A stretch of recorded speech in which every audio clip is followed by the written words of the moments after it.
신약성경 사도행전 9장 1절부터 22절까지 함께 봉독하도록 하겠습니다. 사울이 주의 제자들에게 대하여 여전히 유업과 살기가 등등하여 대제사장에게 가서 다메섹 여러 회당에 가져갈 공문을 청하니 이늘 만일 그 도를 따르는 사람을 만나면 남녀를 막론하고 결박하여 예루살렘으로 잡아오려 함이라. 사울이 길을 가다가 다메섹에 가까이 이르더니 호련히 하늘로부터 빛이 그를 둘러 비추는지라. 땅에 엎드려져 들음에 소리가 있어 이르시되 사울아 사울아 네가 어찌하여 나를 박해하느냐 하시거늘 대답하되 주여 누구시니까? 이르시되 나는 네가 박해하는 예수라. 너는 일어나 시내로 들어가라. 네가 행한 것을 네게 이를 자가 있느니라 하시니 같이 가던 사람들은 소리만 듣고 아무도 보지 못하고 말을 못하고 서 있더라. 사울이 땅에서 일어나 눈은 떴으나 아무것도 보지 못하고 사람의 손에 끌려 다메섹으로 들어가서 사흘 동안 보지 못하고 먹지도 마시지도 못하니라. 그때에 다메섹에 아나니아라 하는 제자가 있더니 주께서 환상 중에 불러 이르시되 아나니아야 하시거늘 대답하되 주여 내가 여기 있나이다 하니 주께서 이르시되 일어나 집 가라 하는 거리로 가서 유다의 집에서 5 사람 사울이라 하는 사람을 찾으라. 그가 기도하는 중이니라. 그가 아나니아라 하는 사람이 들어와서 자기에게 안수하여 다시 보게 되는 것을 보았느니라 하시거늘 아나니아가 대답하되 주여 이 사람에 대하여 내가 여러 사람에게 들싸운즉 그가 예루살렘에서 주의 성도에게 적지 않은 해를 끼쳤다 하더니 여기서도 주의 이름을 부르는 모든 사람을 결박할 권한을 대제사장들에게 받았나이다 하거늘 주께서 이르시되 가라. 이 사람은 내 이름을 이방인과 임금들과 이스라엘 자손들에게 전하기 위하여 택한 나의 그릇이라.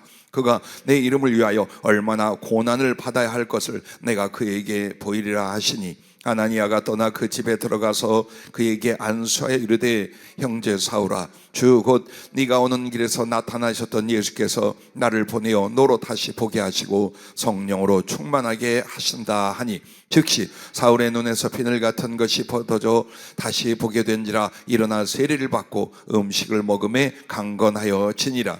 사울이 다메섹에 있는 제자들과 함께 며칠 있을새 즉시로 각 회당에서 예수가 하나님의 아들이심을 전파하니 듣는 사람이 다 놀라 말하되 이 사람이 예루살렘에서 이 이름을 부르는 사람을 멸하려던 자가 아니냐.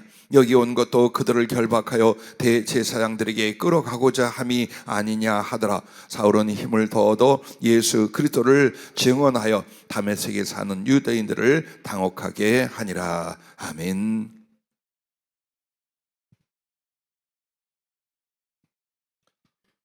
금그릇 성령의 검입니다. 따라해 주시기 바랍니다. 금그릇 성령의 검. 예. 금그릇이 되고 성령의 검이 되는 건 당연히 성령 충만에 이르르는 주님의 은혜 가운데 들어가셔야 합니다. 그렇게 해서 정말 주님의 값지게 쓰심과 그의 사랑이 되고 이렇게 금그릇과 성령의 검, 성령 충만에 이르게 하여 그 방법과 길을 주님이 제안해 주셨습니다. 자, 전체 길이는 길게 안 하겠습니다만 가르쳐 주신 내용은 7가지입니다.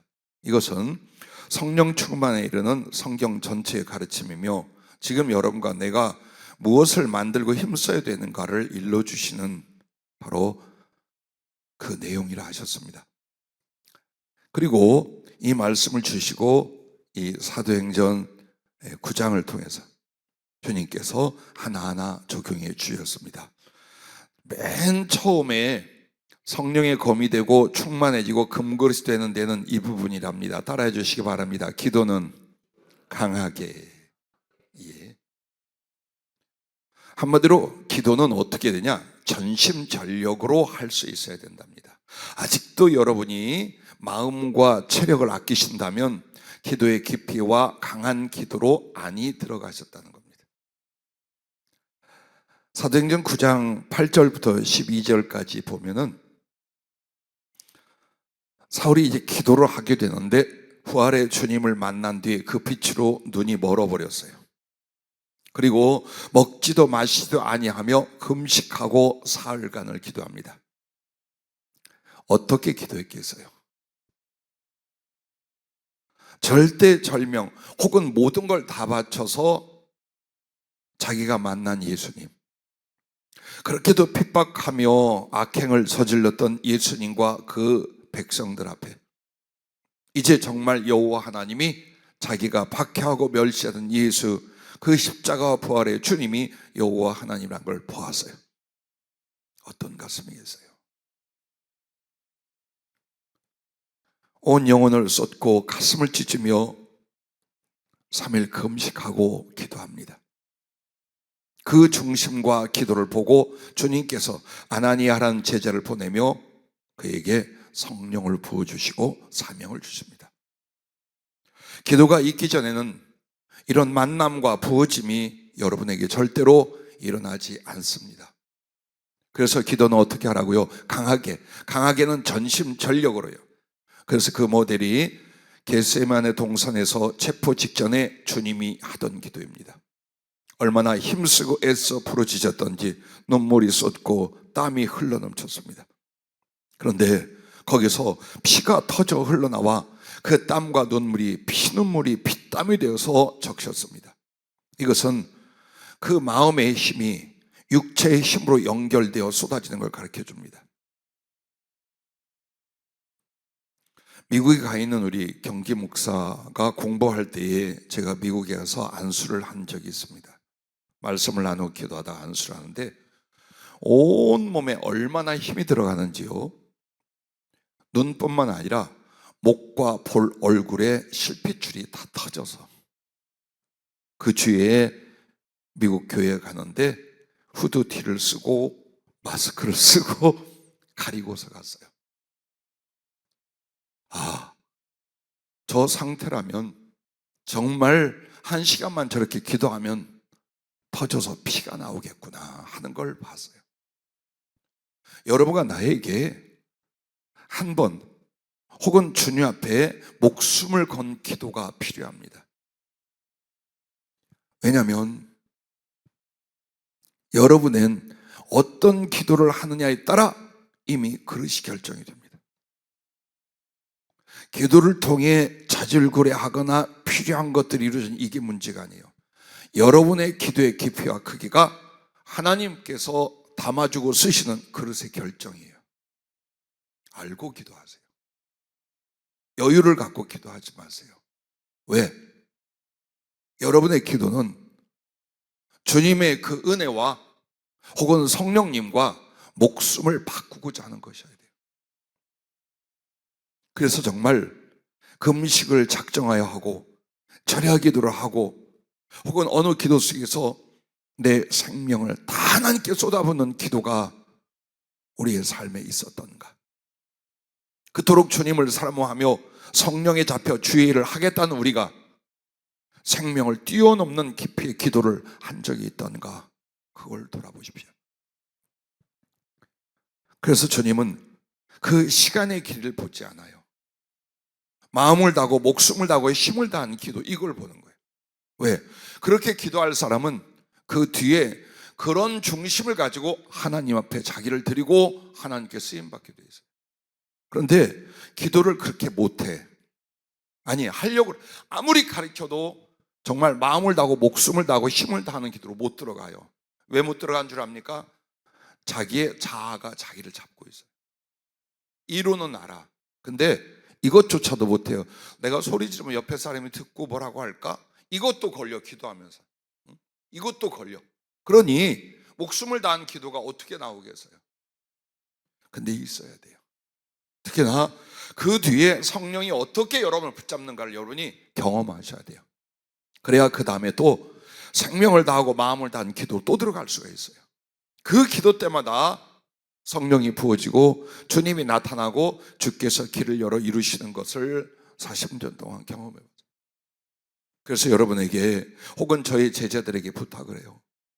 생사를 넘는 기도를 한번 해라.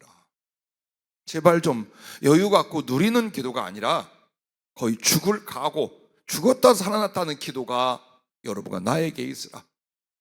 그 기도가 그 사람의 그릇을 결정하기 때문이라는 것. 그러면 이런 기도를 통해서 주님의 은혜와 응답은 무엇입니까? 하나님의 뜻이 하늘에서 이루어진 것처럼 땅에서도 이루어집니다. 마태복음 6장 17절처럼. 하나님의 계획이 있어요. 하나님의 작정이 있어요. 때로는 그것이 우리들에게 예언이나 약속과 말씀으로 주어졌어요. 근데 그것이 이 땅에서 어떤 크기든지 어떤 강렬한 것이든지 이루어지게 됩니다. 그래서 주님은 나의 육적 힘이 아니라 바로 온 생명을 쏟는 그 기도, 그 강한 기도를 통해 성령을 부어주고 하나님의 그릇됨이 결정되어 쓰시더라. 그것을 잊지 마시기 바랍니다. 두 번째입니다. 성령 충만과 금그릇과 하나님의 성령의 검으로 쓰임받는 사람. 두 번째 따라해 주십시오. 마음은 담대하게. 마음은 담대하게입니다. 이 사울이라 하던 바울, 사울이 변하여 바울 된 건 아니에요. 사울은 히브리어, 즉 이스라엘 사람들 사이에서 부르던 자기의 이름이에요. 바울은 이 로마식, 그리스식 이때 이름이에요. 그래서 이 사람이 사람을 접촉하고 공부하고 활동한 것이 그렇게 넓고 많아요. 그래서 사실은 바울이란 이름을 나중에 만들었다가 아니라 사울이나 바울이란 이름을 이쪽에서는 이렇게 저쪽에서는 사용했고, 그리고 나중에는 이제 해외 활동과 선교 일을 많이 하면서 로마식 이름 바울을 쓰게 됐어요. 근데 그가 주님을 만나고 나서 15절부터 보면은 이렇게 말합니다. 가라, 이 사람은 내 이름을 이방인과 임금들과 이스라엘 자손들에게 전하기 위하여 택한 나의 그릇이라. 그가 내 이름을 위하여 얼마나 고난을 받아야 할 것을 내가 그에게 보이리라.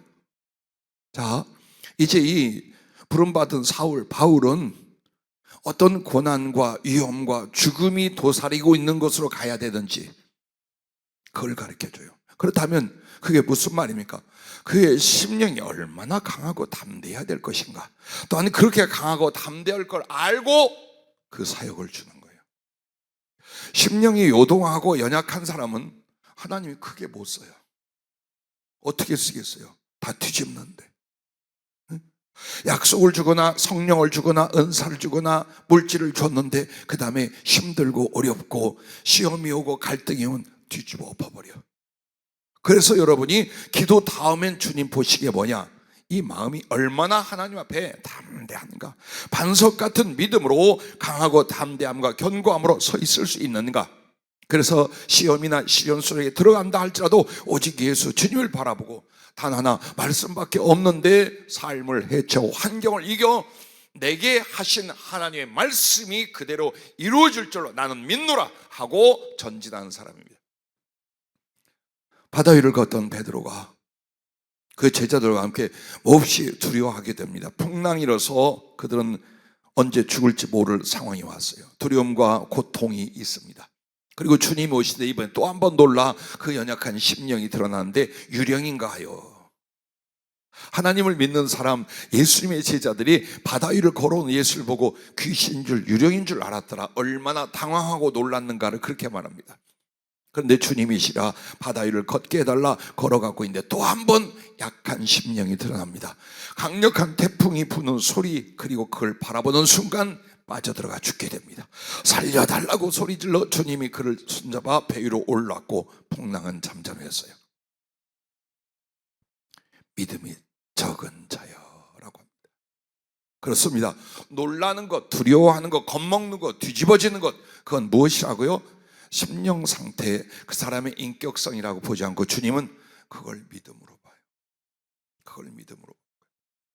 그래서 여러분이 하나님의 말씀과 하나님 주신 사명을 가면서 어려움 많고 위기도 많아요. 벌벌 떨 거냐? 늘 근심하고 염려에 붙잡힐 거냐?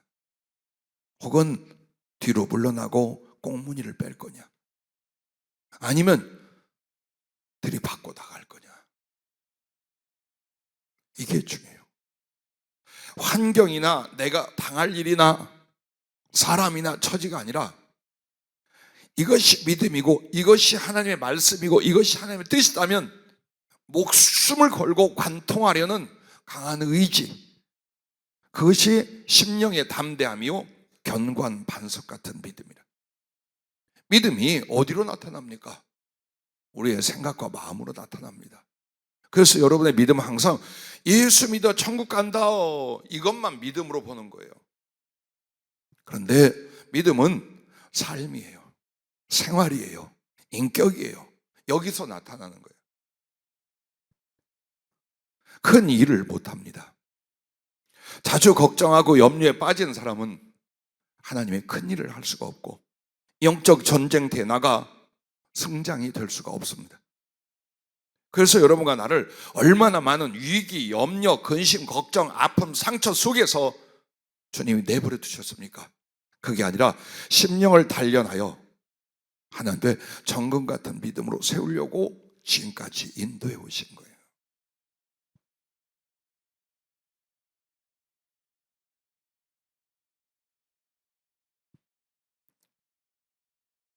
그래서 이 사울이라는 바울은 어떻게 됩니까? 이제 성령 충만을 받고 눈을 뜨고 먹고 강건해졌어요. 그리고는 자기를 죽이려고 할 수 있는 사람들 앞에 즉시로 가서 복음을 전합니다. 그리고 정말 죽이려는 음모가 일어나고 도망을 치도록 그렇게 만들어요. 수없이 많은 박해와 고난이 있어요. 그것을 육의 힘이나 권력으로 이깁니까? 가슴으로 이겨야 됩니다. 여러분과 내가 심령이 두려우고 약하다, 조금만 어려움을 겪어도 변질이 되거나 무릎 꿇거나 뒤로 물러납니다. 우리는 능력이 있거나 사람이 있거나 물질이 있으면 주의 일을 감당할 것이라고 여겨요. 안 된다니까요. 이게 안 돼요. 마귀가, 세상이 여러분을 그냥 가만히 하나님 일하고 주의 종 되고 그래 큰일 해라 할 것 같아요. 여러분과 나의 약점은 이미 사단의 세계에 다 알려져 있어요. 그 정보망으로 다 들어가 있어요. 어떤 부분이 약점인가를 마귀가 알고 있어요. 그런데 대부분은 훈련이 됐어. 근데 마지막까지 훈련해야 될 게 뭐냐? 이 심령이랍니다. 뒤집어지지 마세요. 어떤 순간에도 두려워하고 염려하고 낙심적으로 가지 마세요. 왜? 여러분이 믿는 예수님은 이 세상보다 사단보다 더 크고 강하신 분이요, 그가 주신 말씀으로 믿음을 삼는 우리는 그 말씀이 이루어지는 주님의 역사를 볼 것이기 때문입니다.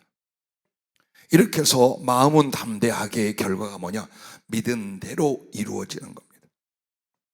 백부장이 그렇게 주님 앞에 말씀을 믿고 의지하자 주님이 뭐라 하십니까? 예수께서 백부장이 이르시되 가라, 네 믿은 대로 될지어다 하시니 그 즉시 하인이 나으니라. 이 산들어 들려 저 바다에 던지오라 할지라도 그대로 될 것이요, 너희가 기도할 때에 무엇인지 믿고 구하는 것은 다 받으리라 하시니라. 저는 지금도 싸우는 것이 있고 주님이 훈련시키는 게 있어요. 그 부분이 뭐냐? 심령이에요. 자, 말할 수 없는 상처나 분노 속에 던지거나 혹은 실제 부딪힌 너무너무 걱정스러운 염려에 부딪히게 했어요. 거기서 나는 가장 약한 것들이 나옵니다. 마음의 상처나 분노는 튀쳐나오게 되고 염려는 모든 기쁨이나 확신을 흔들어 버리게 만듭니다. 그래서 지금도 주님이 훈련하는 게 뭐냐? 바로 그 부분이에요. 제가 염려를 가질 때 주님이 이렇게 말씀했어요. 사자의 모습으로 나타나셔서 나를 딱 안더니 그래요. 너는 사자의 새끼이거늘 고양이가 되려느냐? 그 모습과 대화가 어땠겠어요? 나에게 무엇을 바라시는지, 내가 어찌 돼야 되는지. 평안할 때에 담대하지 않은 사람이 어디 있겠습니까? 내가 원한 대로 되어질 때에 믿음 없는 사람이 어디 있겠습니까? 고통과 고난의 때에, 정말 힘들고 어려울 때에, 그때도 여러분 어때요? 마음속에 평안과 확신을 유지할 수 있는가? 그게 믿음이에요. 그래서 기도하면서 계속 불안하고 염려 걱정하잖아요. 실패한 거예요. 패배한 거예요. 그러나 나의 심령이 이렇게 하나님께 맡기면 그분이 언제나 해결하시고 인도해 주신 것처럼 다시 한번 내 마음속에 어때요? 담대하고 평안하게 하나님께 감사함으로 기도할 수 있다면 여러분은 이긴 거예요. 그리고 그 믿음대로 하나님의 강력한 역사가 일어나는 것을 믿으시기 바랍니다. 그러므로 그 사람의 심령은 건축물의 터가 되고 그릇의 크기가 된답니다. 하나님께서 무엇인가 당신의 나라와 영광을 위하여 건물을 세우고 있어요. 그런데 여러분을 통해 그 건물을 세울 때 밑에 기초가 뭐냐? 이 심령이란 말이에요. 요동하지 마세요. 뒤집어지지 마세요. 두려워하지 마세요. 이게 봐요. 뒤에다가 헌금함 옆에다가 벌금통을 하나 만들어 놔주세요. 우리 신집사님 하나 만들어 놔요. 그래서 아멘 안 한 분들 거기다가 넣고 나가도록. 아마 거기 하나도 안 들어갈 거예요. 아멘 열심히 아니라고. 봐, 그래도 안 해요. 괜찮아요. 그 다음에 주님께서 그릇의 크기가 된다는 말이 뭘까요? 하나님께서 그릇이라는 건 부어주시고 그걸 나누게 하는 거예요. 이게 그릇이란 뜻이에요. 그런데 이 사람의 속이 좁아. 그러면 거기에 뭘 얼마나 담아주겠어요? 간장 종재기만 해. 그럼 고기에 들어갈 밖에 못 줘. 그런데 또 어떤 사람은 모양은 큰데 자꾸 뒤집어져. 그럼 거기다 거룩한 거 줬다가 홀딱 뒤집어. 그래서 여러분은 어때요? 견고하고 강하여 큰 그릇이 되어서 주님이 무엇을 부어주시든지 다 간수할 수 있고 무엇을 부어주시든지 목적대로 쓰고 나눠줄 수 있는 담대하고 강한 심령이 되시기를 바랍니다. 세 번째입니다. 따라해 주십시오. 순종은 온유하게. 이 순종은 온유하게라는 게 뭐냐? 자원하는 거예요. 그러니까 마지막 다 억지로 실컷 두들겨 맞고 다 뺏긴데 아이고 천부여 의지 없어 손 들고 옵니다. 이거 하지 말라 이 말이에요. 왜?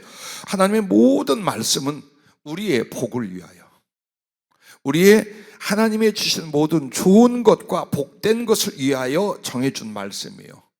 근데 그것을 따지고 재어보고 망설이고 성질내고 할 게 뭐가 있어요? 그거는 교만하고 완악한 심령 상태라. 그래서 여러분에게 성령으로 말씀을 주던 하나님의 말씀이 여러분에게 주어질 때에 어떻게 해야 되느냐? 그 순종할 때 온유하게. 그 온유하는 건 기꺼이 자원하여 즐거움으로 하는 거예요. 그게 온유하게 하나님 말씀을 받는 거예요. 그러므로 20절에 보면은 이 바울이 즉시로 각 회당에 가서 예수가 하나님의 아들심을 전파했어요. 그리고 22절에 보면 사울은 힘을 얻어 예수 그리스도라 증언하니 다메섹에 사는 유대인들을 당혹하게 하니라 라고 말합니다.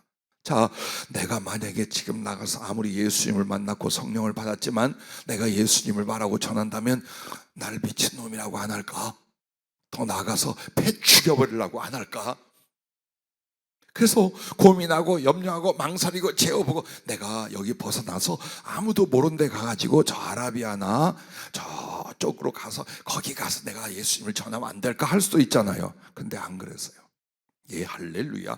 바로 내려가서 그 지역 그 주변에 전부 다 내가 만난 예수 그리스도가 정말 유대인들이 기다리던 메시아요, 하나님의 아들이요 하나님이심을 증거했다고 나옵니다. 여러분과 나에게 성령으로 혹은 말씀으로 주님이 무언가를 지시했을 때에 어떻습니까? 즐겁게 여러분은 순종하는 편입니까? 아니면 고민하거나 하거나 염려하거나 인색하거나 망설이거나 아니면 하고 맙니까? 이 부분이에요. 왜 성령의 충만함이 안 오느냐? 왜 하나님께서 우리를 더 크게 금그릇으로 쓰려고 하는데 왜 영적 진보 혹은 지혜의 진보가 안 일어나느냐? 여러분과 나는 수없이 많은 순종의 요구와 상황을 받고 살아갑니다. 하늘문이 열려 말을 해서만 아니에요. 교회 안에서와 밖에서 여러분들의 양심 안에 혹은 말씀의 지식과 지각 안에서 계속해서 하나님의 말씀을 따를 요구와 지시가 계속되고 있어요. 그걸 자세히 여러분이 인지할 수 있어요. 그런데 여러분이 그것을 힘이 들고 어렵고 손실을 볼 것 같아도 이건 주님의 뜻이고 성령의 말씀이 내가 할렐루야 갑니다 합니다 이렇게 되라 이 말이야. 순종은 이렇게 하는 거예요.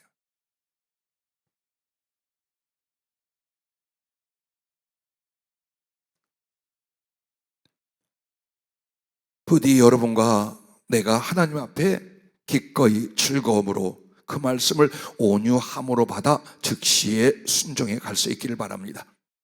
그러면 여러분에게 사무엘의 순종에 대해서 한 말씀 드리면, 사무엘상 3장 10절에 여호와께서 임하여 서서 전과 같이 사무엘아 사무엘아 부르시느니라. 사무엘이 이르되 말씀하옵소서 주의 종이 듣겠나이다. 엘리 제사장은 이게 안 됐고 나중에 세운 사울 왕도 이게 안 됐어요. 그런데 사무엘은 어땠어요? 말씀하시옵소서 종이 듣겠나이다. 그러면 귀로 듣겠다는 말인가요? 아니죠. 절대적으로 깨달아 지키게 싸우니 말씀만 하시옵소서라고 하는 거예요. 이게 여러분과 나의 심령의 준비가 되어 있어야 돼요. 자존심, 이익 계산, 나의 취향 싹 하나님의 말씀 앞에 뭉그러뜨려야 돼요. 그리고 오직 이것만 분별해요. 주님의 말씀인지 뜻인지 아닌지 이것만 여러분 분별하는 거예요. 그래서 그 말씀에서 주님이 분명히 하셨고 성령이 하신 것이라면 어때요? 나가서 빨가벗고 뛰라도 하는 거예요, 사실은. 그렇게 말씀할 리 없겠지만 내가 무모하고 어려워 용납하지 못할 내 새끼를 번제물로 바쳐라 해도 이유 달지 않고 아브라함은 했어요. 속에 피를 쏟는 눈물을 흘려도 그 행동은 모리아 산을 향해서 걸어갔어요. 자기 자식 끌어안고. 그게 온유한 순종이에요. 그래서 우리 주님이 이런 순종 앞에 어떤 은혜를 줘? 더 큰 복을 받게 하십니다. 순종을 기꺼이 하는 사람들에게 더 큰 복이라는 게 뭘까요? 이것입니다. 사무엘이 자라매 여호와께서 그와 함께 계셔서 그의 말이 하나도 땅에 떨어지지 않게 하시니 단에서부터 브엘세바까지 온 이스라엘이 사무엘은 여호와의 선지자로 세우심을 입은 줄 알았더라. 여호와께서 실로에서 다시 나타나시되 여호와께서 여호와의 말씀으로 사무엘에게 자기를 나타내시니라. 사무엘의 말이 온 이스라엘에 전파되니라. 아멘. 자, 더 큰 복이라는 게 이거예요. 내가 주의 말씀 앞에 즐거이 순종을 하면 이제부터는요, 그 주신 말씀이 다 이루어지게 하는 거예요. 할렐루야. 그러면 여러분을 통해 말씀이 이루어지는 두 가지가 있어요. 그게 뭐냐? 여러분이 기도하는 대로, 여러분이 선포하는 대로 그 말씀을 성취되게 만드는 거예요. 그래서 내가 전하는 말씀, 내가 받은 말씀, 그래서 내가 하는 기도가 그 말대로 이루어지기 위해서 바탕이 뭐가 있어야 돼요? 충분히 순종했던 시간과 심령이 있어야 되는 거예요. 그걸 주님 만드시려고. 우리는 이 순종을 할 때 힘이 드냐 어려우냐 손해보냐 이것만 따지고 앉아있는 거예요. 말씀이 그대로 이루어지는, 나의 그 작은 순종을 통하여 더욱 귀중하고 큰 말씀도 나의 삶 속에서 혹은 나의 기도와 나의 선포 속에 그대로 되는 역사. 할렐루야. 이게 순종의 더 큰 복인 줄로 믿으시길 바랍니다. 그러므로 순종은 목숨과 같고 거역은 죽음과 같아요. 순종은 모든 것의 가능성이나 불순종은 모든 것의 불가능이다 라는 것을 바울의 순종과 그 사역과 삶의 결과를 보며 비교해 볼 수 있기를 바랍니다. 자, 네 번째입니다. 빨리 와가죠. 따라해 주시기 바랍니다. 사랑은 천천히. 이 말 오해하시면 안 돼요. 천천히 하라니까는 누군가에게 표현도 누군가를 돕는 것도 느리. 이 사람은 당장 굶어 죽게 생기고 아파 죽겠는데 난 일주일 뒤에 나타나. 이 천천히, 이건 느린 거야. 이건 게으른 거야. 천천히라는 건 뭐냐? 오래 참고 한때 막 좋아라 죽고 막 엄청나게 희생을 사람 갖다가 홀딱 조금만 기분 나쁘거나 마음에 안 들고 따져보고 손해보고 확 뒤져 이렇게 되지 말라 이 말이에요. 왜? 사랑을 아예 못 이뤄. 이 사람은 사랑 아무것도 못해요. 그래서 여러분과 나에게 사랑은 어떻게 말하느냐? 고린도전서 13장 4절 상반절에 사랑은 오래 참고요. 그럼 이 오래 참다가 뭐냐? 7절에 설명을 해요. 사랑은 모든 것을 참으며 모든 것을 믿으며 모든 것을 바라며 모든 것을 견디느니라. 자, 내가 주님을 사랑할 때 주님께 대해 모든 걸 참고 모든 걸 믿고 모든 걸 바라고 모든 걸 견디게 만든다는 거예요. 사람을 사랑할 때도 마찬가지예요. 여러분이 다른 사람을 사랑할 때 그 사랑이 깨지는 첫째 이유가 뭔 줄 압니까? 못 믿어요. 내가 돕고 사랑하고 기도해 줘봤자 저 인간은 틀렸어. 이렇게 해서 끊어지는 거예요. 그때 주님 뭐라 합니까? 사랑은 오래 참고. 그 사람이 너를 배반하고 떠나가기 전까지는, 혹 약함과 단점과 실수가 있다 할지라도 어때? 또 다른 내용과 또 다른 필요로서 그 사람을 사랑해라, 그 말. 옛날 우리 신집사님이 한번 저한테 그랬어요. 목사님, 우리가 보기에는 이게 가짜고 사기꾼들 같은데 목사님은 그냥 믿고 함께 하시대요. 지나간 시절에.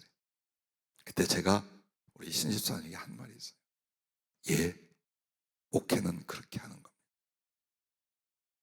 아무리 신령한 은사가 있고 분별력이 있다 해서, 예를 들어서 내가 여러분을 분별을 하는데 이렇게 하는 거예요. 내 말을 잘 들을런지 안 들을런지, 양육이 될런지 안 될런지, 나중에 뒤통수를 칠런지 안 칠런지, 잘 될런지 못 될런지, 요거 싹 골라서 요 사람들 하면 이게 목회일까요? 이게 목양일까요? 이게 그리스도의 사랑일까요? 아니요, 사업이야. 세상 사업이에요. 그러면 하나님의 일은 뭡니까? 그 사람이 어찌할지라도, 그 사람의 말로가 어찌할지라도 나를 의지하고 나에게 손을 내밀고 있어요. 이거 거절하는 거 아니에요. 내가 이 사람으로 망한다 할지라도 어때요? 사랑은 주님을 위하여 주님께 내가 한 거예요. 그 사람이 은혜를 갚지 않는다 해도, 그 사람에게 준 사랑으로 목적대로 세워지지 않는다 해도 여러분과 나는 주고 또 주는 거예요. 왜? 주님께 그렇게 받았기 때문에. 그래서 여러분 절대로 사람을 판단하려고 하지 마세요. 더더욱이 나와의 관계에서 이익이 되냐 손해가 되냐를, 사업 속에서는 여러분이 이런 걸 할 수 있어요. 정말 사업을 바르고 성장시키려면 그거는 지혜로 하는 거예요. 그러나 사랑에 있어서는 어때요? 판단하면 그때부터는 못합니다. 그래서 성령께서 그 사람은 절대로 아니다라고 하기 전에는 어떤 손해나 아픔이 있다 할지라도 끝까지 내 영역과 가슴에서 떠나버릴 때까지 기도하고 돕고 붙들어주고 위로하고 함께하는 것, 그게 바로 예수님의 사랑이에요. 이 바울이 예수님 앞에 무슨 짓 하고 있었어요? 한평생 삐뚤어져 온 거예요. 사실은 뭐 여호와께 열심히, 율법에 열심히여도, 그리고 또 예수님과 그 뒤에 이 초대교회에 대해서 악랄하기가 짝이 없네. 이는 배 죽여도 시원치 않을 하나님의 진노의 대상과 그 짓거리를 하고 있어요. 그런데 예수님이 어떻게 했어요? 오래 참으셨어요. 스테반이, 그 사랑스럽고 순결한 스테반이 돌로 맞아 죽을 때도 저건 죽어 마땅히 하고, 그 돌로 치는 사람들의 옷을 딱 잡고 누가? 이 사울이 거기 같이 있었어요. 우리는 이런 걸 생각하잖아요. 복수 올라오잖아요. 솔직히 내 자식의 복수, 내 남편의 복수, 그러잖아요. 예수님께도 그게 있어야지. 그런데 주님은 어떻게 합니까? 저가 어떤 마음으로 어떻게 주님 앞에 회개하고 돌아와 그 사랑을 갚을지를 아시기에 오래 기다려주고 도와주고, 그리고 악을 품고 사단에게 잡혀 믿는 사람 죽이러 가고 있는데 예수님이 딱 거기 나타나신 거예요. 이게 사랑은 오래 참고입니다. 부디 우리는 교회 안에서 혈육의 가족은 아니나 예수님 안에서 한 가족이라 주님은 형제라고 말하는 거예요. 그래서 우리는 교회 안에서 하나의 샘플이고 모델이고 훈련을 하는 게 뭐냐? 서로 사랑할 수 있는 거예요. 여기서 사랑을 못하는 사람이 선교지에 가거나 외부에 가서 주의 사랑을 이룬다? 모친 표현을 빌리겠어요? 나 꿀떡이다. 그런 일 없어요. 절대로 안 돼요. 그렇겠죠?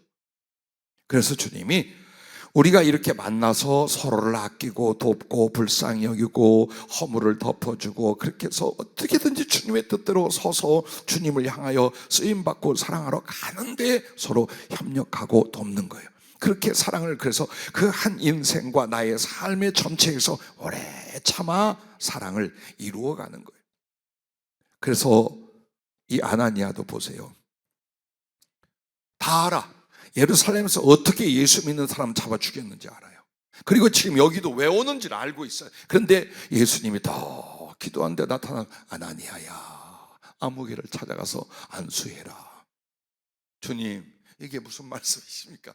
이 종자가, 이 인간이 무슨 짓을 어떻게 했는지 주님도 아시지 않습니까? 그랬더니 안다. 그러나 저는 내가 택한 그릇이로되 앞으로 이방의 임금들과 주권자들과 세계에 복음을 전할 나의 그릇이고 나를 위하여 말할 수 없이 고난과 희생을 당하며 그래도 그 충성을 이루어갈 것이란다. 가서 해주라. 그 말에 순종하여 어떻게 합니까? 가서 모든 마음의 사랑을 끌어내어 안수하고 주님을 전해줘요. 예, 여러분과 나에게 사랑이 없잖아요. 기도가 안 나와요. 나 여러분에게 왜 안수하는 줄 압니까? 왜 매일, 여러분 옛날에 우리 김은영 목사 어머니 사모님이 우리 교회만 오면 안수를 받긴 받는데 짜증을 내. 나 안 보는 데서 저쪽 가서 짜증내. 아니 더 안수 못 받아서 하는데 이분은 가면 짜증내요. 왜냐하면 그 수치 많이 없어져 가지고 그 뭡니까? 미장원에서 살리는 거 훅가시 그거 외래어 같다. 싹 올렸어. 근데 와가지고 거기다가 한 2, 3분 동안을 지지고 비비고 눌러대니까 팍 짜버려. 거울 보고 엄마 이게 뭐야? 왜 그런 줄 알아요? 내가 능력이 많아서 손만 대면 기사와 표적이 일어나기 때문이 아니에요. 그게 내 믿음이고 애정이에요. 손을 닿는 것과 그리고 환부에 손을 터치하는 것과 떨어져서 기도할 때 벌써 나의 마음이 달라요. 주님께도 그렇고 그 영혼에 대한 긍휼이나 간절함이 훨씬 달라요. 그래서 뭐 힘드실 때 알아서 기도하시고 나 여기서 중보 기도하면 되잖아요. 근데 왜 죽으라고 하느냐? 그 부분 때문에 내 마음에 조금이라도 내 사랑하는 이들에게 사랑이 일어나야. 왜 그러면 사랑이 일어나야 되냐? 성령이 그때 역사해요. 성령이 그때 역사해요. 그걸 수십 년 동안 봤어. 그래서 힘들고 막 아프고 주저앉을 것 같아도 조금만 더 이 밤에 나와서 저렇게 애를 쓰고 수고하는 우리 식구들을 주님이 응답하고 은혜 주고 치유하고 성령 부어주시기를, 그래서 사실은요. 이후에 여러분도 마찬가지예요. 이제 목사님들 또 목사님 되어서 누군가를 위하여 기도하고 환자를 기도해 줄 때에 안수는 내게 능력이 얼마나 있느냐를 가름하는 게 아니에요. 믿음과 사랑이에요. 성경에 일러준 대로 믿음과 사랑이에요. 그래서 믿음과 사랑을 쏟다 보면 하나님의 역사가, 그 사랑을 쫓은 성령의 역사가 일어난다, 그 말입니다. 그러므로 부디 여러분의 사랑, 주님을 향하여 그리고 우리가 영혼들을 향하여 이 사랑을 가질 때 모세의 온유와 긍휼을 가질 수 있기를 바랍니다. 그리고 좀 사람에 대해서 꼴보기 싫거나 마음이 없어질 때는 꼭 이 생각을 써요. 나 같은 놈을 예수님이 어떻게 사랑하시고 오늘까지 오셨는가, 그 생각 한 번만. 어떻게 나를 용납해? 어떻게 나를 안 버려? 어떻게 나를 사랑하여 내 모든 인생을 따르면서, 사고는 다 내가 지고 뒤처리는 주님이에요. 똥은 내가 싸고 닦는 건 주님이에요. 솔직히 여러분과 나의 인생을 그러셨어요. 그렇다면 나는 그 주님의 마음과 사명을 가지고 내 믿음의 동지들, 가족들, 이웃들에 대하여 어떻게 사랑해야 되는가? 사랑은 오래 참고 사랑은 끝까지. 할렐루야. 그것으로 인하여 여러분은 생명을 얻되 더욱 풍성히 얻는다라고 했어요. 즉 여러분 자신이 예수님을 믿어서 구원을 얻었는데 그 값어치 혹은 수량은 표현할 수가 없지만 그게 열이라고 합시다. 아무것도 않고 은혜로만 구원을 받은 열이라고 합시다. 생명의 수치가. 근데 내가 주님 앞에서 주님과 영혼들을 많이 사랑하잖아요. 그럼 내 생명의 수치가 열이 아니라 100, 천만억으로 올라간다는 뜻이에요. 그걸 말하는 거예요. 동시에 여러분의 사랑은 사랑으로 소비되고 끝나는 게 아니에요. 다른 사람들을 구원한단 말이에요. 다른 사람들을 일으키고 그들에게 생명을 수여하고 그들은 또 그 사랑을 기억하며 다른 사람들을 구원하고 사랑하는, 그래서 하나님의 생명이 내게 풍성하고 그들에게 넘치게 하고 나아가 계속 번져 나가게 만드는 거예요. 그래서 사랑은 생명을 어때? 풍성히 얻게 한다라는 말이 여러분 바로 그 말씀이에요. 바울이 누굽니까? 주님의 그 오래 참으시는 사랑을 받고 그가 어떻게 됩니까? 예수의 생명으로 충만해져서, 그러자 가는 곳곳마다 바울을 통하여 구원받은 사람이 몇만일까요? 몇십만일까요? 아니, 2000년 역사, 성경을 성령님이 기록다 할지라도 그 바울의 언행의 기록을 가지고 구원받은 사람이 얼마나 될까요? 수십억은 되지 않겠어요? 예, 바로 그것이랍니다. 그러므로 여러분과 나에게 이제 성령 충만케 하고 주님의 금그릇이 되게 할 때 제일 중요한 것 중에 또 하나가 뭡니까? 사랑은 어떻게? 그래요. 홀딱 뒤집어지지 말고 끝까지 하라는 겁니다. 자, 다섯 번째로 넘어갑니다. 따라해 주시기 바랍니다. 충성은 급하게. 아마 사랑은 천천히는 이 충성은 급하게라는 단어를 쓰기 위해서 그러신 것 같아요. 자, 충성은 급하게라고 하는 건 뭐냐면 바로 즉시 죽기까지, 이 두 단어가 그걸 대신 말하는 거예요. 하나님께서 무엇을 말씀했고 내가 보기에 이렇게 하는 게 주님을 섬기고 그 뜻을 이루는 충성이야. 그러면 망설이거나 미적거리지 말라는 거예요. 왜? 여러분이 하나님을 향한 충성이나 순종은요, 망설일수록 그 가치가, 그 질이 툭 떨어져요. 그리고 사단의 개입이 일어나기 시작을 해요. 절대 못합니다. 헌금을 드릴 때도 가끔 여러분이 내가 하나님께 이 정도는 감사해야 돼, 이것으로 선한 일을 사용할 수, 내가 어렵지만 이렇게 마음에 작정을 하잖아요. 그리고 그 작정을 한 뒤에 여러분이 한 달 지나가 봐요. 점점 줄어.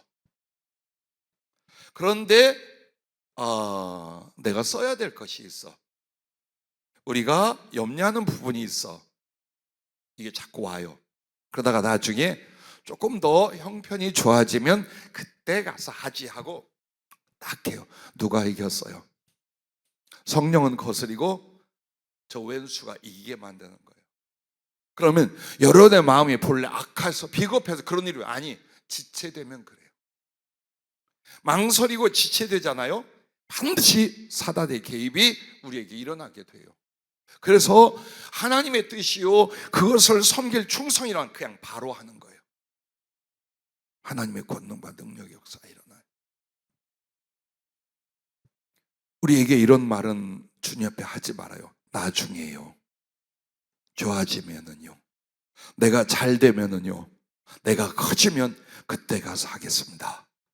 주님 따르랬더니 뭐라고 말합니까? 아버지 장세 지내고 올게요.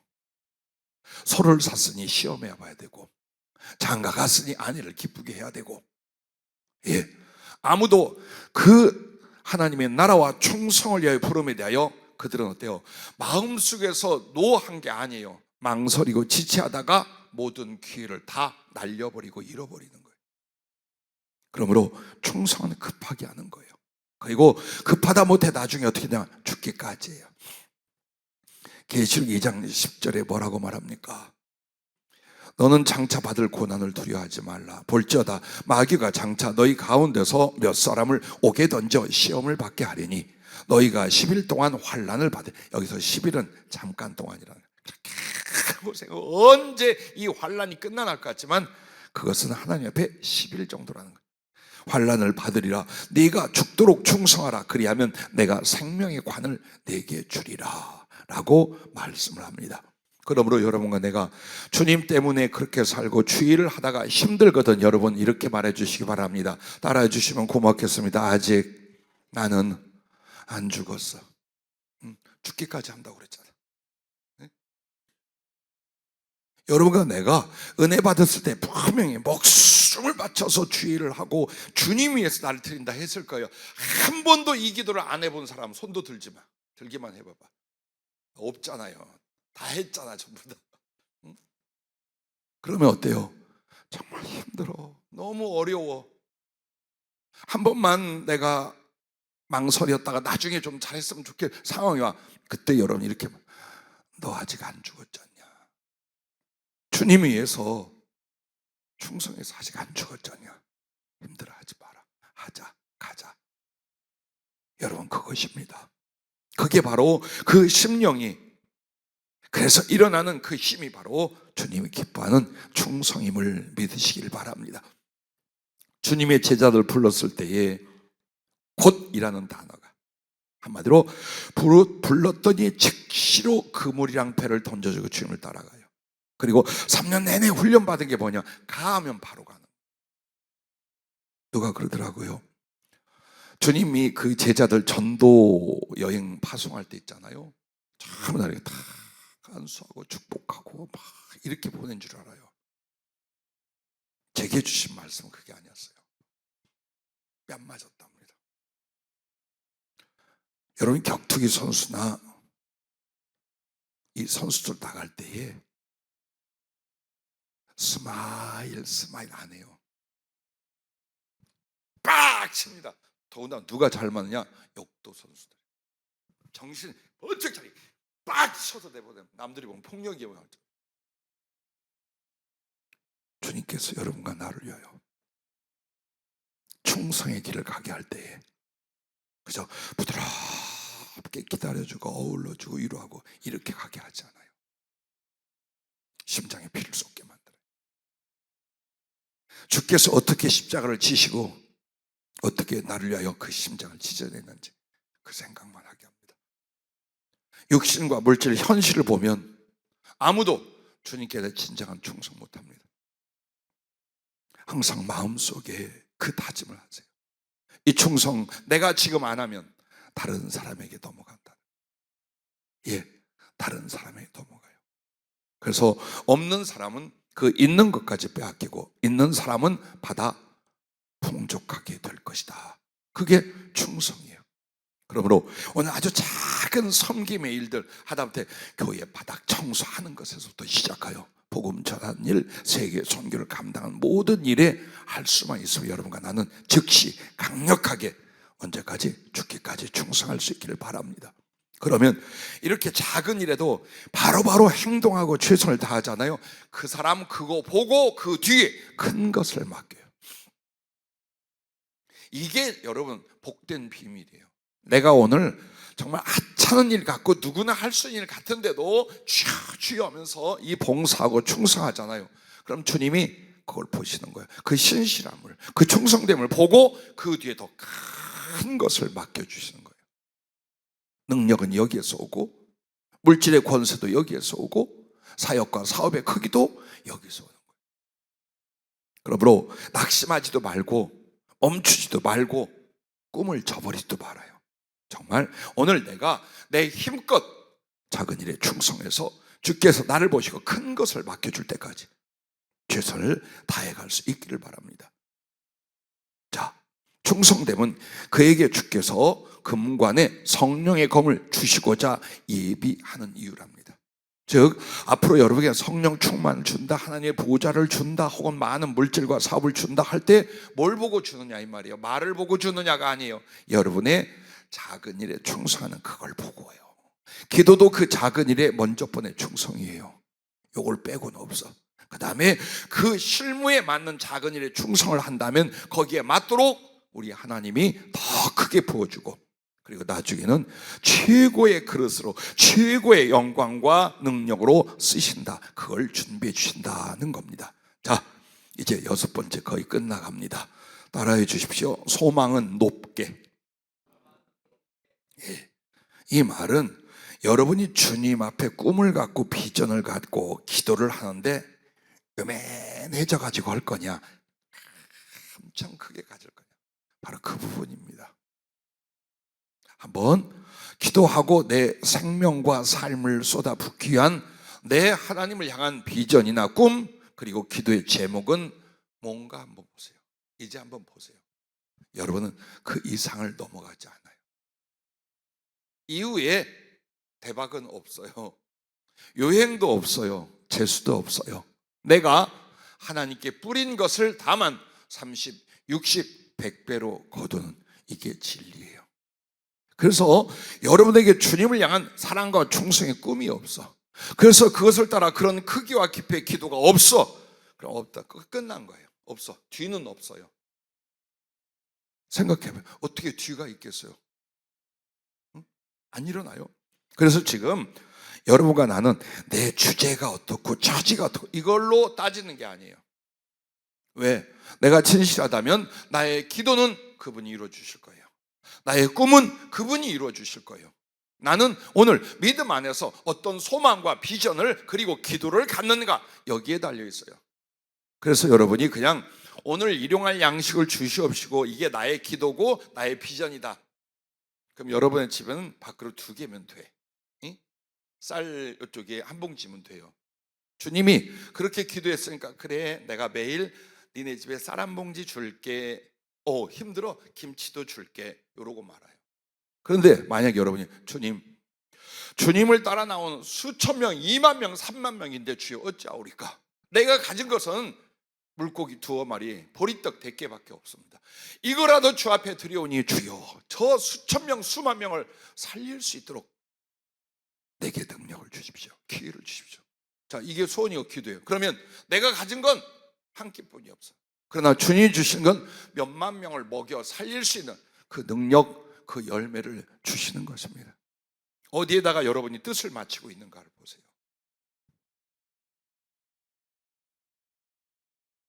항상 여러분의 소망과 기도는 이거예요. 큰 사랑, 큰 충성, 큰 영광을 사모해야 되는. 어차피 한 번 태어났고 한 번의 은혜로 부름을 받았어요. 그리고 이제 얼마 뒤면 떠날 거야. 그럼 여러분의 존재와 영혼을 지금 이 모습, 이 실상으로 끝낼 거냐? 아니면 더 주님을 사랑하고 그래서 더 큰 충성을 하고 그러므로 주님 앞에 더 큰 영광 가운데 당신을 맞이할 거냐? 이걸 이제 여러분은 꺼내야 돼요. 그리고 결정을 해야 돼요. 그게 바로 여러분의 소망이에요. 그러므로 언제나 여러분의 소망은 무엇으로 나타나고 이루어진다? 기도로 나타나고 기도로 이루어지게 되어 있어요. 즉 기도 생활이 없는 사람이 주님을 향한 사랑과 충성과 영광의 꿈은 크게 안 생겨요. 왜? 양심이 있거든.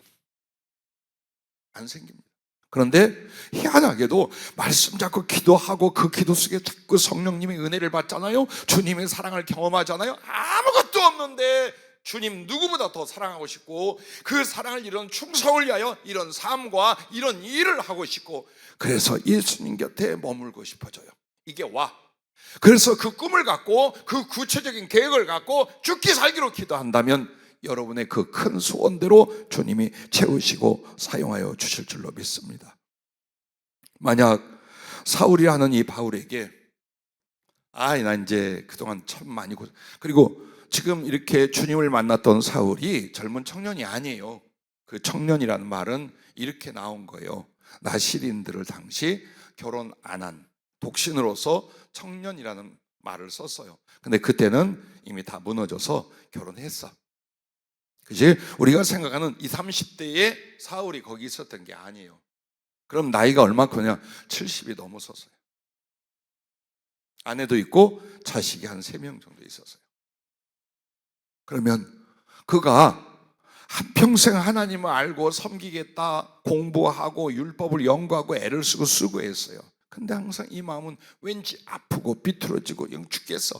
그러다가 주님을 만났잖아요.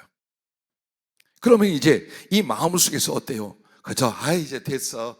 내 인생에 이제 하나님을 알고 믿음으로 구원받았으니 노후 조금 안정되게 이렇게 살고 기도하다 죽어야지 할 수도 있잖아요. 그 노구를 끌고 전 세계로 가서 복음을 전하다가 가진 고문당하고 핍박당하고 목이 잘려 죽어. 이걸 꿈을 꿔? 이걸 소원이라고 품어? 했어요. 그렇게 했어요.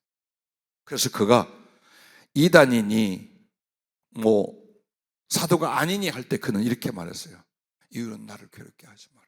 나는 예수의 흔적을 가졌느니라. 너무나 많이 맞고 고통당하고 고문당해가지고 온몸에 흉터가 가득해요. 그걸 그는 그렇게 이유엔 나를 괴롭게 하지 마라. 나는 예수의 흔적을 가졌노라. 얼마나 아름답고 존경스러워요. 그 누군가에게, 믿음의 사람들에게 여러분이 말하는 거야. 나는 자랑할게. 내 몸과 인생에 예수의 흔적뿐이다. 돈이 없어도 능력이 없어도. 그러게 하여 여러분과 나는 마음속에 꿈을 자꾸 키우세요.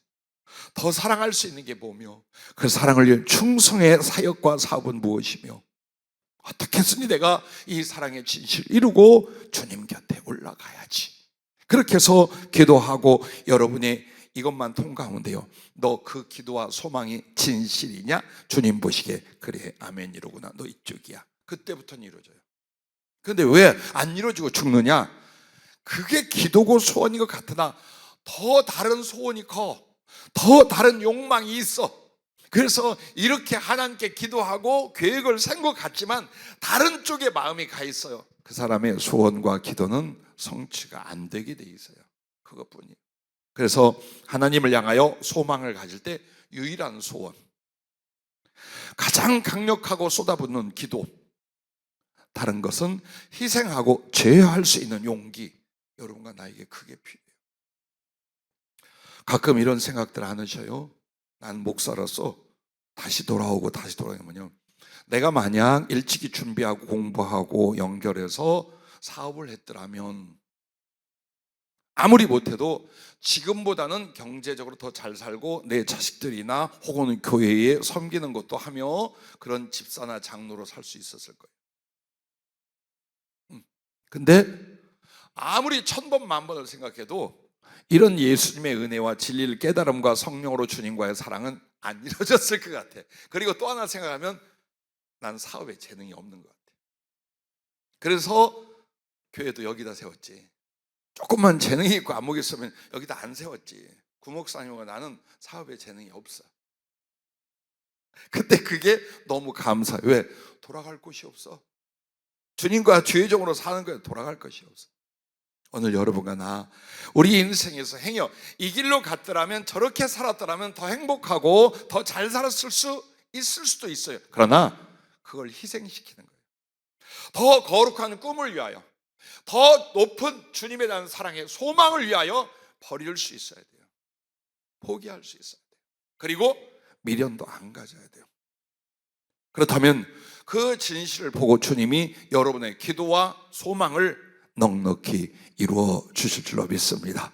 그러므로 주님 안에서 여러분과 나는 소망과 꿈이 자기의 영혼과 삶을 이끌어 간다는 것 믿으시기 바랍니다. 자, 마지막 7번째입니다. 성령 충만에 이르고 금그릇과 성령의 검으로 어떻게 쓰임받는가? 마지막 7번째 따라해 주시기 바랍니다. 성령은 충만하게. 어디서부터 성령 받은 거라 그랬어요? 예수님을 나의 왕, 나의 하나님, 나의 구주로 믿는 데부터 이미 성령은 받은 거예요. 성령님이 왔다 가면 그 다음에는 안 믿어져요. 근데 성령님은 한 영혼을 구원하기 위해 오셨을 땐 떠나지 않아요. 떠나지 않아요. 근데 중요한 건 이 영혼이 구원 받았는지 안 받았는지는 오늘 확정과 증표는 주시나 결과는 하나님 앞에 갈 때예요. 그래서 우리가 겸손하고 두려워야 되는 거예요. 너무 사람들에게 쉽게 복음 전하고 평안을 주기 위해서 한번 예수 믿으면 영원히 구원받는 거라고 그래요. 예, 맞아요, 그 말. 그런데 중요한 건 그 결과를 내가 평가하고 내가 확정하는 게 아니에요. 누가 하셔요? 그건 하나님이 하시는 거예요. 그럼 우리는 뭘까? 주의 말씀과 믿음 안에서 그리스도 안에 있을 때에 이 안에 성령이 주시는 구원의 확신과 감동이 있는 거예요. 그리고 이것을 겸허히 두려움으로 이루어가는 거예요. 이게 구원의 신앙이에요. 그런데 왜 이 말을 하느냐? 막 그렇게 구원의 확신과 말씀과 성령으로 큰 믿음을 가졌을지라도 이쪽으로 가면 안 돼요. 배도하고 성령을 모욕한 대로 가면 안 돼요. 그 즉시 끝나 있어요. 다시는 속죄함이 없고 구원이 없어요. 또한 그러지 아니할지라도 여러분과 나는 알잖아요. 경계선을 넘어가. 자꾸 육신적이고 세상적으로 주님 앞에서 경계선을 넘어가. 돌아오기가 어려워요. 은혜를 받고 성령을 받고 말씀을 가지고 산 사람이 자꾸만 세상과 육신으로 더 멀어지고 더 멀어진다면 돌아오기가 어려워요. 그래서 여러분과 나에게 가장 중요한 건 뭐냐? 성령님을 받되 확실히 받아야 돼요. 완전히 나를 주장하시게 받는 거예요. 충만이 뭐냐? 나를 당신의 도구로 완전히 덮어서 붙잡아서 마음대로 쓸 수 있는 상태로 가게 하는 것, 이게 성령 충만이에요. 내가 마음대로 은사와 성령을 쓸 수 있게 되는 게 아니에요. 거꾸로예요. 이걸 반드시 깨달아야 돼요. 내가 완전히 주님 앞에 다 바쳐지고 드려지는 종이 되게 하는 것, 그의 도구가 되는 것. 그래서 성령님이 제한 없이 나를 이 방향으로 저 방향으로 쓸 수 있고 만들 수 있고 보낼 수 있게 만드는 것, 이게 성령 충만이라 그 말이에요. 그러면 구원 역시 흔들리겠어요? 안 흔들리죠. 하나님의 영생과 그 나라가 흔들리겠어요? 안 흔들려요. 그런데 성령님이 간당간당 은혜를 주잖아요. 그럼 이 사람은 한 달란트 받은 종처럼 위험해, 흔들려. 이게 우리 편에서 볼 땐 이렇다는 거예요. 주님이 아시겠죠. 그의 구원의 확정과 하나님의 비밀과 말씀의 그 뜻, 이루 주님은 알아서 하시고 알고 계시고, 그러나 우리는 어떻게 봐야 되느냐? 내게 성령의 은혜의 교통이 더 깊어지지 않는 한 나는 여전히 육신과 세상의 영향을, 그리고 그 공격을 끊임없이 받고 있다는 것 알고 계셔야 돼요. 그냥 막연하게 난 이미 한 번 예수 믿고 구원받아서, 그거 어디서 배운 거야? 목사님이 설교가 성경 꼭 가르쳤는데? 그러면 다시 보라 이 말이에요. 다시 성경 전체를 다시 한번 보라 이 말이에요. 구원을 못 받았다, 구원을 못 받는다가 아니에요. 구원은 진행형이라 이 말이에요. 하늘나라 들어가서 주의 얼굴을 배우며 주 오실 때의 부활에 임하는 이 구원은 진행형이고 상승형이란 말이에요. 그래서 여러분과 나는 이 땅에서 말씀을 받고 성령을 받은 게 뭐냐? 구원의 시, 구원의 성장이 이루어지고 있는 거예요. 그래서 우리가 예수님을 믿되 구원을 어떻게 두려움으로 떨며 구원을 이루어가는 거예요. 그런데 여기에 가장 중요한, 우리가 안심하고 확신하고 기뻐하고 힘을 내고 내 영이 그 구원에 이탈되지 않고 주님을 향하여 끝없이 상승 날아갈 수 있는 게 뭐냐? 말씀 속에 기도, 기도 속에 성령께 잡히는 거다 그 말이에요. 그거예요. 그래서 오늘 여러분과 나는 성령을 받되 내가 예수님을 믿는 정도로 멈추지 말라. 제발 거기에 있지 말라는 거야. 아니야, 이거 아니야, 이거 절대로 아니야, 이 정도는 아니야. 성경에 나는 수없이 많은 기록들과 그리고 많은 믿음의 사람들의 그 간증과 증언에 성령 충만이 어떤가, 성령 충만의 은혜가 어떻게 예비되는가, 안 돼, 내가 이러고 살면 안 되지 라고 생각하셔야 돼요. 그러면 성령 충만은 한마디로 사모함과 순종으로 와요. 근데 앞에 나온 6가지가 사모함과 순종이에요. 이제 왜 기도부터 시작을 했는가? 그 기도로부터 쭉 나온 6가지가 얼마나 내가 하나님을 그리고 성령님을 사모하고 순종하는가를 가르쳐주고, 이렇게 하는 거란다 하고 교과서로 가르쳐준 거예요 지금. 그러면 여러분은 어때요? 성령을 받되 그냥 믿음을 갖는 정도가 아니라 더 깊게 들어가면 이거예요. 송두리째 그 은혜와 사랑에 붙잡혀서 송두리째 성령에 이끌려 사용받는 거예요. 그쪽으로 가는 거예요. 그러니까 나의 약간의 일부를 주님께 드리고 믿음으로 살았다면 이제는 어때요? 성령이 나를 전체를 주관해서 주님과는 사랑하게 하고 세상에는 복음을 전하게 하고, 나의 영혼은 이 땅에 있지만 나의 심령과 눈은 하나님 나라에 있게 하고, 이렇게 만들어주려고 그러는 거예요. 그래서 여러분으로 생명을 어때 더 풍성히 성령 충만으로 받게 하려고, 그렇게도 주님이 성령 충만, 성령 충만 이렇게 오신 거예요. 자, 사울이 사도 바울이 된 이 과정, 사도행전 9장에서 보면 그가 부활의 주님을 배웠잖아요. 그러고 나서 사흘간 보지 못하고 먹지도 못하고 마시지도 않고 금식 기도해서 목숨을 건 사모함과 기도가 일어납니다. 그때 성령을 부어주셨어요. 그리고 나서도 얼마나 즉각적인 순종과 충성을 이루는가 보세요. 그러므로 계속해서 그는 어때요? 성령의 충만함을 입게 돼요. 즉 성령의 충만이 여러분 한 번 임하면 끝이 아니에요. 성령의 충만은 뭐라고 그랬어요? 여러분이 지금보다 더 성령의 은혜를 받으면 그래도 비교적 성령 충만이라 할 수 있어요. 그러나 성경에 유사하게 나타난 표현들을 가지고 성령 충만이라면 안에 내면에 말할 수 없는 성령이 그리스도의 사랑으로 부어지게 되어 있어요. 그리스도의 사랑으로 부어지고 나면 나의 인격과 생각과 삶이 확 뒤집어 엎어지게 되어 있어요. 그게 강력하고 급격하게 일어나게 되어 있어요. 그리고 바로 성령의 은사나 체험과 능력 부어짐이 강하게 일어나게 되어 있어요. 스물스물이 아니에요. 그래서 불로 세례를 준다라고 표현하고 성령 충만이라 하고, 그리고 사도행전 2장에는 급하고 강한 바람 소리가 있더니 불의 혀 같은 것이 각자에게 갈리다. 그때 바로 이제 방언이 터지고 성령의 지혜와 능력으로 복음을 전했더니 3,000명 수천 명이 회개하고 돌아온 역사가 일어나게 됩니다. 그래서 여러분과 나에게 조금씩 성령의 은혜를 경험하고 은사적인 체험을 해나가요. 분명히 해나갑니다. 그러나 이걸 기대하세요. 능력 세례가 있다. 하나님의 큰 성령의 능력이 나를 사로잡는 불길 같은 역사가 몇 회에 걸쳐 일어날 수도 있고 단회적으로 일어날 수도 있고 계속 더해갈 수도 있어요. 그렇게 해서 여러분은 성경에 기록되는 특히 이 사도행전에 많은 성도들과 사도들이 어떻게 성령에 잡히고 성령의 충만에 입으니까 무슨 일이 일어나는가를 보세요.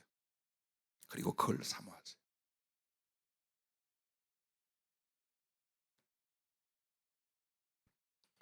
이렇게 주님이 성령으로 충만하게 할 때 땅끝까지 이르러 그리스도의 증인이 되게 하는 거예요.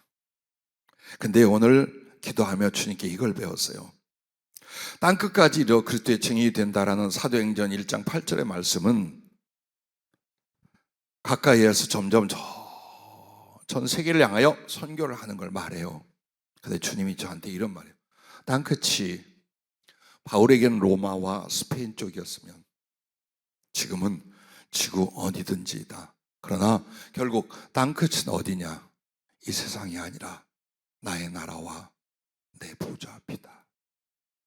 그는 하늘에서도 구름같이 허다한 증인이 있는 것처럼 내 생명과 사랑에 대한, 그리고 세상에 전하고 이룬 나의 생명과 사랑에 대한 증거자, 증인, 기념이 되어 내 보좌 앞에 온다. 이것이 바로 땅끝까지 이르러 나의 증인이 되는 것이다. 그 얘기. 예, 이러다 죽는다 그 뜻 아니에요.